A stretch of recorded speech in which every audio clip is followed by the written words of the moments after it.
Salam, everyone. Welcome to our first episode of our podcast, Equity in Action, hosted by our marketing and outreach coordinator, Maria Bongish. Today's topic is exploring our intersectionalities with a special guest, Omar Mohamed, a registered psychotherapist and executive director at Mishka Social Services. Hi everyone, my name is Maria and I'm Smiles Education and Outreach Coordinator. Joining me today is Omar, and he's the Executive Director of Mishka Social Services and also a registered psychotherapist with over a decade of experience in social services. His career spans diverse roles, including case management with seniors, individuals with developmental disabilities, offenders, and racialized communities. Omar has demonstrated strong leadership in program development, grant writing, and marketing, contributing significantly to Mishka's growth and impact. Beyond his organizational work, Omar has been instrumental in supporting Somali families, consulting for grassroots organizations, and building connections among community groups. His dedication to innovation, advocacy, and relationship building, particularly among mosques, has helped address pressing issues like poverty and discrimination. Balancing his professional responsibilities with education and caregiving, Omar remains deeply committed to empowering individuals and strengthening communities. Thank you so much, Omar, for joining me today. How are you doing? I'm doing well. Thank you for having me. How are you? I'm good, thank you. We're so excited to hear from you and learn about all the amazing work that you do. So I'd love to know, a little bit more about you and what you do and what kind of motivated you to get started in this space. Thank you again for having me. I'm the executive director at Mishka, and it all really started with volunteering. I was at another organization in Hamilton named Catholic Family Services at the time, and they were in the Department of Working with Developmental Services of Ontario, and we were getting referrals. And I met one family, a Somali family, who was a newcomer, and they needed a lot of support. So when I went out and met them and supported them, they introduced me to another family. And now the way the DSO's referral system works is you have to kind of meet a criteria. So that new family, which was a woman who was visually impaired and had three children, really couldn't come through that same system. So I had to kind of volunteer my time and help her. And then she introduced me to another family, and then another family, and then before you know it, there's about 15 to 20 families I was supporting. And one of those families was a mutual client with a the founder of Mishka, Nagam Azam, who was working at Ron Joyce. And after working with her, she invited me over to support at Mishka, and the rest is history. Since then, we've done a lot of different programs. I think we have about 7 services we provide now, doing parenting work, working with people with disabilities, counseling, case management, our halal food bank, respite services, and we also have a communal thrift store that we provide affordable clothing for those who are low income. You have so many hats that you wear, clearly just listening to all the amazing work that you do. And I know myself, I have experience with DSO and Passport, and it's an interesting system, and it's definitely not designed for people who are learning, about social services. It's definitely not designed for people who are just, there's so much paperwork and jargon and words, and it is so overwhelming. So I'm really glad to know that there was someone like you that was able to support those racialized families through it, because I remember getting it set up for one of my family members, and oh my gosh, it was a headache and a half. It was so difficult, but it's Mhm. amazing to know that you were able to be there and facilitate, and who knows, the doors you opened for those families now after um all that work. And in that same breath, like, so many of our services are not designed thinking about lived experiences of people with disabilities, and there's so many barriers. You and I could sit here for hours, like, dissecting them and really getting into it, but what are some barriers that you've noticed when it comes to accessing mental health support, social services, and all that? Yeah, definitely. Yeah. I think one of the first ones that comes up, of course, and I think across all of our agencies that work with this population is language. The difficulty of understanding some of the language that's used, whether it's just complex language or actually the English language, can be a barrier for individuals accessing support. and then navigating website and applications and online tools, especially when the accommodations aren't made, and if it's also not in their language as well. That's also creates a barrier, right? And individuals with cognitive impairments as well find it difficult. We also find that the expense, right? There's a lot of costs associated with this help, so it could be very expensive for people to access services. And then all this, I think, plus much more, is where the stigma is underlining it. So, and I think these services sometimes can become discouraging for families to seek support. And we also find, like you talk about mental health, you talk about disability. We see that sometimes these services are working in their own silos, and they're not really connecting or facilitating the work with each other, and like having to get consent to speak to another person, which is just one of the gateways to get help collectively. But just going through each process and how different they work, and bouncing from one support to another can also act as a barrier for families, especially newcomers who are dealing with mental health and disabilities as well.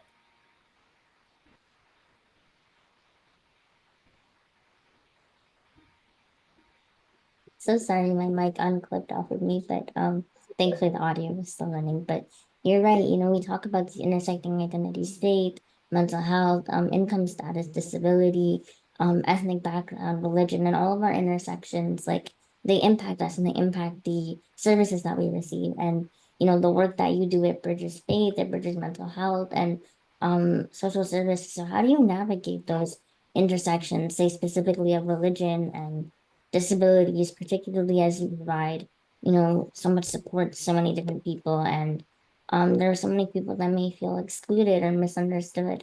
I know I have definitely within my own communities as well. Right. Yeah, that's a great question.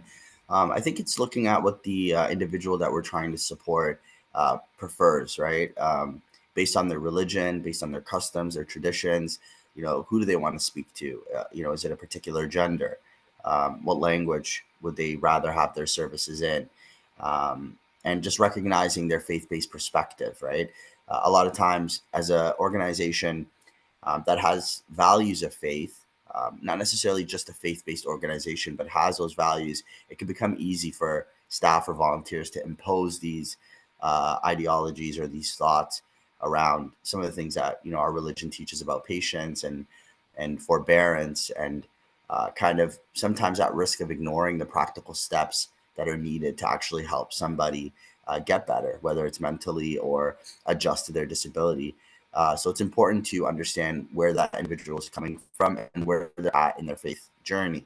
So we're not trying to overemphasize something that maybe they're not interested in at the time. Another aspect I would say is about advocacy, right? Very few times have I seen at our local mosques or other institutions having sermons about people with disabilities, having discussions around how do we make our religious spaces more welcoming for people with disabilities. Um, just even my time of going to the mosque almost regularly over 20 years or so, maybe only met one or two individuals with disabilities that actually attended or were part of the congregation. So I don't think there's a lot being done in terms of creating that welcoming space. I know with Smile as well, we tried to run a camp. I think it was a year or 2 years ago, working with a mosque. And although we had about 30 to 40 individuals that we supported in our caseload, only about six attended the actual camp.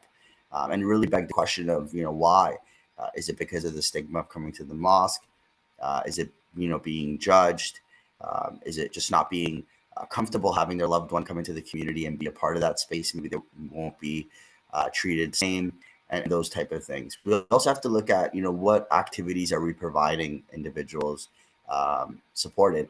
When you look at the standard day program today, there's a lot of music, there's a lot of dance, there's different standardized activities that they do, but perhaps the community that we're serving would like different things, different traditional activities. I remember one of the most heartwarming moments for me is when I went to go visit Dean Support Services and their day program. And I came in and seeing individuals with Down syndrome, cerebral palsy, and different developmental disabilities actually engaging in prayer, the noontime prayer, was something that was very moving because it showed us how a different activity can really engage families a bit further and engage individuals supported a bit more. So, in short, awareness and education and advocacy is really important into bringing everybody together and making them feel comfortable. I heard you, mention stigma, and so much often there is stigma around mental health and disabilities, especially in our community. It's like two of the biggest topics you don't really pull out of the hat. And even like you mentioned in like our sermons, like we're not talking about these things. But have you found any strategies that have been effective, in pushing back against the stigma for people that might be seeking help or encouraging them to just get out there? Yeah. I think one of the most effective ways has been just putting out a survey, finding out what the issues are, what the individual supported families and caregivers are having with kind of integrating into that space and then trying to respond to them. So I remember, like I said, the journey began, obviously, my personal journey working with individuals with disabilities, but then coming into Mishka space, it began with working with Smile in that camp and then trying to figure out, why aren't people coming out? And then from there, we had a community gathering. And at that gathering, we were able to bring families and understand, what are you guys looking for? What are the issues? And it was very intimate, and everybody got to speak. It was really a great event. And from there, we realized, okay, maybe more respite services. Maybe families want a worker who can come, who are from their culture, who speak their language, to look after their loved one. So trying to break down the stigma is about creating familiarity, and not making something of like an estranged situation where people are unfamiliar with the services that they're trying to receive. Um, and to be honest, myself, these are great ideas in terms of encouraging mosques to speak about these things, but um, we've yet to not find that yet. And also, like myself as well, I've been very busy with all the programs that we're providing, and so I think this is a collective effort, right? So organizations like Smile, Mishka, and different organizations can come together and do that. And I know this April we have our Sick Kids funded event called Finding Abilities Within Disabilities. And that is an idea where we're creating a forum to really understand the challenges that these families are facing. And that's another great way, right, is to create the space to understand individuals supported and their caregivers a bit better. So those are some of the ways I think that would help break down some of the stigma. Thank you so much for sharing. I'm so sorry my mic just doesn't want to stay with me Okay, today, but that's thank it. you so much for sharing that. And I know myself like going to the mosque and going to different community centers. But yeah, sometimes like it is really tough, and it just kind of feels like it's me against everybody else there, and it's really daunting. And you're right, it sometimes makes me just not want to go there, and I don't want to attend. I don't feel like I can be a part of it. And a lot of my I have friends too that are part of the Black Muslim community or the Black community, and they share with me how sometimes like it feels like they're facing this effort of like dual discrimination where they're Black and they have a disability, and now they're Muslim and they're coming into a space, and it's like every one of their identities is kind of pointing at them. So like whether it's ableism, anti-Blackness, how do you feel like we're making sure that, Black disabled voices are not only included, but also centered in our conversations? And it's not just like, oh, okay, it's like February, it's Black History Month. Like, here's your platform. And then, tomorrow is March 1st and like we're done. How are we making sure this is like a continuous effort? Right. Yeah, it's a great question. I mean, it just reminds me of our motto at Mishka, which is to create pathways of opportunity for people. And that's one of the most powerful things because it's not just isolated to an event like Black History Month, but it's in everything we do, our policies, how we recruit staff, how we train staff, volunteers, and those kind of things. But I think for this type of inclusion, we need to create spaces for Black people, for disabled, for racialized people where they can openly talk about what they need. Right? It's easy for us to kind of think about, okay, well, we could maybe provide funding here, or try to create a service this way, and take steps on our own, being outside looking in, right? Because that intersection is very unique. I myself, as a Black individual from South Africa, um, I don't have a physical disability, so I can't really speak on how to support that lived experience directly without hearing from them. So creating those spaces are important. Educating staff, educating volunteers, raising more awareness in the community is important. And I go back to funding, prioritizing some of these organizations that are coming from those lived experiences, providing them with some funding to help their community, for they are the best to understand them. So I think those are some of the ways that we can make sure that these voices are included and not forgotten. No, I 100% agree with you. I think we, talked a lot today about like so many different identities and intersections, and the whole purpose of these conversations that I'm hoping to have with people is highlighting how disability is an intersection, and it's often an intersection that a lot of people forget. And even as, I was getting more into the activist and community work spaces, like I never realized that as a woman, how I won't be taken as seriously by members of our community, or because I'm like young, I'm only 24. Whenever I go out and speak, I often get told, "Oh, like you're too young, like you don't really know what you're talking about, or you don't have a PhD in this or that. Like why should we hear from you?" But the reality is that the people that go through it are the ones that understand it, and the ones that know it the best. And I completely empathize and agree with you. I know we talked about so much today.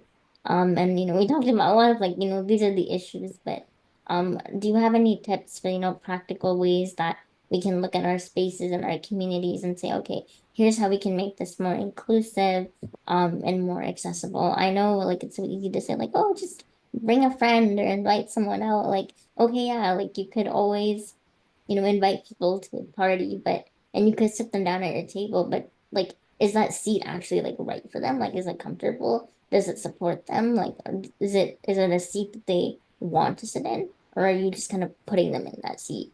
You know? Right. Yeah, no, that's a good point. We don't want people to feel uncomfortable or they're being kind of pigeonholed in a way, um, but we want to understand them.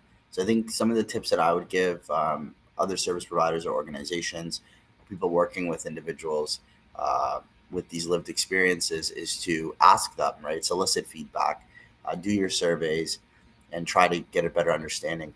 Also, hosting events that are targeting reasons for conversations and for collaboration, which brings me to my next point about collaborating with different organizations, right? Understanding that, I can't even count how many non for profits or charities that are in Hamilton that maybe work with those communities. So, reaching out to them, telling them about yourself, learning about them, and working together is another way to ensure that people are being heard and being understood as well. And I think also just trying to use better language.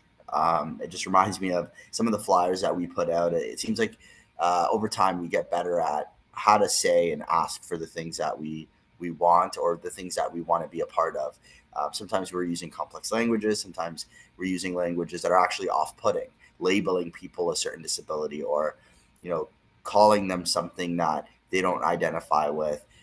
So really trying to understand what's the best way to speak to people, and using better communication, just being more mindful and being more conscious of what you're saying and how you're presenting yourself and how you're approaching these communities. Language is so important. I like 100% agree. I hate when someone comes up to me and they start talking to me in that weird, like, slow voice, and like Yeah. they start like looking really down at me. And like sometimes I have people pat my head, and it's very uncomfortable. And you're right, those things really can make or break your interaction with somebody. Like you wouldn't go touch somebody's hair or grab their bags. So why are you touching my wheelchair or grabbing my mobility aid or asking me really invasive questions about how I do this or do that? Like it doesn't concern you. What happened to hi and hello? Why are we talking about, all these other random things? It's weird. It's like super off-putting, and I totally agree with what you're saying. Thank you. Yeah, it's really challenging for some people to understand that, and that's why education is very important. Awareness is very important, and this is something that we should be doing in our school system, in our community, and just really trying to make everybody understand that this is an inclusive society, and we need to do everything we can to be more open and supportive of one another. Very much. Thank you so much, Omar, for your time and your effort and energy in participating and going through this with me. Congrats on being the first episode. I hope that's something to brag about. I really like to hope so. Anybody that's watching, where would they be able to find you or any work that your organization does if you'd like to promote your social media handles too? Yeah, that'd be great. Yeah, definitely reach out to us. Follow our social media at Mishka on Instagram. We're on Twitter, and we're on a lot of other different handles as well. You can also come to our website at mishkasocialservices.org and see all the services that we're providing. We are in Hamilton, 2 locations, and we're now just expanded to Niagara region as well, providing the food bank and social services. We'd love to work with you and support the community together. So please reach out when you can. Thank you so much again, Omar, for your time. And I look forward to meeting you again and seeing you very soon, actually. Yeah, thank you, Maria. Thank Appreciate you. it.